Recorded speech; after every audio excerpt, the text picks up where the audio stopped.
Now let's talk about fat. Now don't go shying away, come back, because fats can actually be healthy. I know, fats have gotten a lot of bad press, but did you know they are actually key in lowering inflammation and helping people lose weight, not gain it? I know, crazy!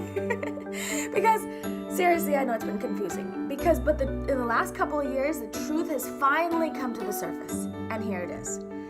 Fat is essential for your body to work optimally and the key ingredient for cellular function. We have all heard that the bad effects of fat on heart disease, but now studies have shown that there's no link between cholesterol, saturated fats, and heart disease. Isn't that crazy?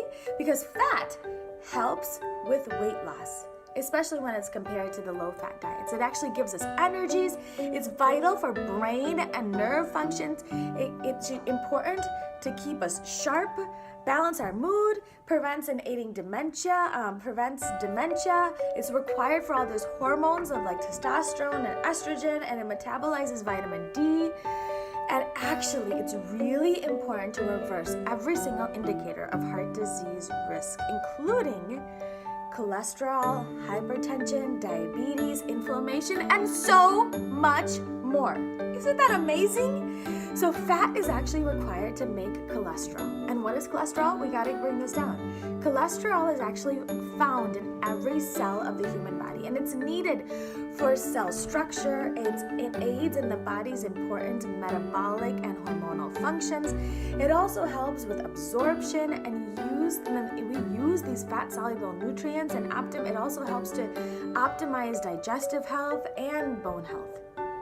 So these low-carb cholesterol diets actually just do worse because it forces your body to work harder to make its own cholesterol, so revs up its production, causing higher cholesterol levels.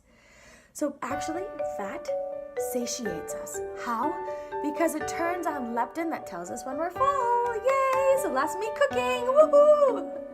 But there's different types. There's saturated that come from butter and coconut oil, monounsaturated like olive, avocado, and nuts, polyunsaturated omega-3s and 6s, and trans fats. Bad. So saturated fats. I know it's been called like the forbidden fat, but saturated fat is actually essential for vitamins and nutrients and vitamins and absorption, right? It actually lowers triglycerides, it increases HDL, the good stuff, and then it's really important to turn off genes that produce cytokines and prevent leaky gut. Fats like coconut oil and butter actually don't raise saturated fats, but it's actually the carbohydrates that you eat that forces your liver to make more fat. What does that do? That leads to high cholesterol, especially the bad type LDL, triglycerides, and lowers your HDL, your good cholesterol. So it is so important to be really careful about saturated fats in the presence of high carbohydrate diets and low omega-3 intake, because that then can lead to inflammation. Healthy fats are actually an amazing source for in between meals because it balances your blood sugar levels, and it actually keeps you satiated, so you're good. So that's what my kids do in the middle of their snacking. And then remember to include avocados, full of nutrients and fibers and antioxidants, minerals to help you reduce inflammation and even prevent cancer and satiate. Woohoo! I love my guacamole. Now, coconut oil. Awesome. It fights off bad infections, bad bacteria. It improves digestion, metabolism. It acts as like an antioxidant. Isn't that crazy? It improves memory in those people with Alzheimer's disease. It improves cholesterol. It lowers insulin levels, which then strengthens also your immune system and helps your cells communicate better, protecting you from cancer. Awesome. Olive oil. I love olive oil. Love olive oil. But remember, no heating, just to drizzle on your salads, because it's great for brain health, lowering inflammation, lowering your HSCRP, which is an inflammatory marker, and even cancers.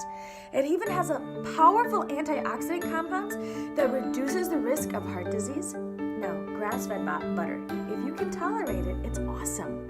And even grass-fed ghee, because it's full of vitamin D and A and omega-3, CLA, which all of this promotes intestinal health and overall healing. Nuts.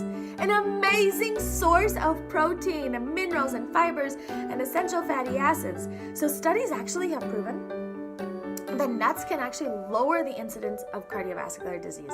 They can improve your cholesterol, prevents blood glucose from spiking, and lowers the risk of type 2 diabetes, even reversing brain dysfunction and lowers your risk of death. Woohoo! Lower risk of death!